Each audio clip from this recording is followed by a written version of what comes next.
Okay, so welcome to my YouTube channel. In today's video we are going to learn how to address scan lines. So you've gotten your Landsat 7 and or Landsat 4.5, but unfortunately there are some scan lines in it. How can you address that? So this is what I mean. I have opened my QGIS. So this is it. Have you seen? This is the band 1. If you zoom in, you see there are some lines over there, and you won't be able to actually use it for any analysis. Do you get it? So in this video we are going to learn how to address this particular issue. So first of all, when you are downloading the Landsat image, you can watch this video. In that video I teach you how you can actually get Landsat 7 in case you are trying to download it and you are not getting it. Yes, so there is still a way that you can download Landsat 7. So that video will teach you that. So if you are coming to download the Landsat 7, normally you choose the Landsat 7 2.2 level 1. Yes, so that one has this particular one, we call it GM. You see, this is it.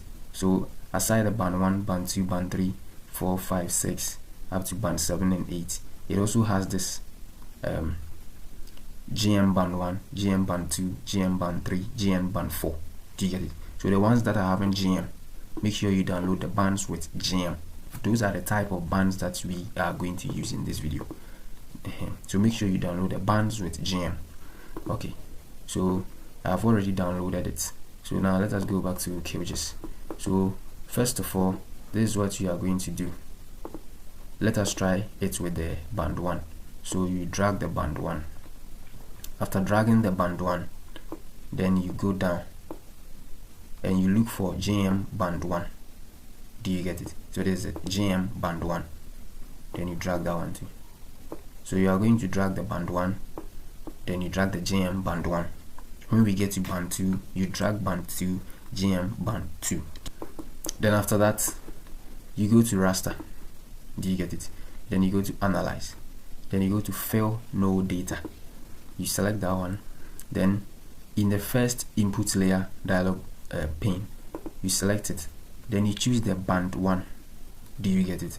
Then after that, in the validity mask, which is optional, you will come and choose the GM band 1. Do you get it? Then after that, you come here, filed or failed. You select that one here. Then you go to save file to. So here I am just specifying where I want it to be actually saved. Do you get it? So now let me look for where I want it to be saved.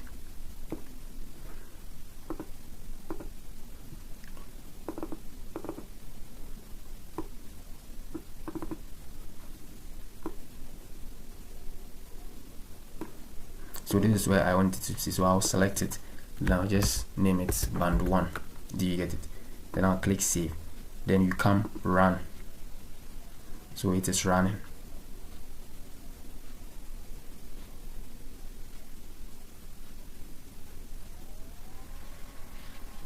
So it is done running. Then you close it.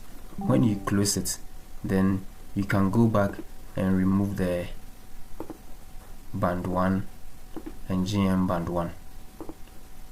You can remove them. When you remove them, now this is the band 1 that we've just filled. Have you seen that? So you just zoom in. When you zoom in, have you seen that? Yes, so the scan lines have been filled. So you repeat the same process for band 2, band 3, band 4, band 5, band 6. Do you get it? So one other thing with the band with GM is that the band 6, it has VCID1, VCID2, and the GM one has the same GM band 6, VCID1, GM band 6, VCID2. Do you get it? When you go to the top, it also has band 1, VCID1. Yes, so you drag this, then you go and drag its corresponding GM, then you do the filling. Do you get it? Yes. So this is how you can address the situation whereby you've downloaded some bands from USGS Explorer and they are having scan lines. First of all, you have to download the bands with GM. Like I said over here, download the bands with GM. When you download the bands with GM, those bands are the ones that you can use to fill as far as this video is concerned. When you download the bands with GM, then you use QGIS to do it, where we use the raster tab. Yes, so thank you very much for watching. If you found this video helpful, kindly help me with a subscription, a like and a share. And if you have any other question, you can type it in the comment section so that we can actually engage. Once again, thank you very much, and I would like to see you in my next video. Bye bye.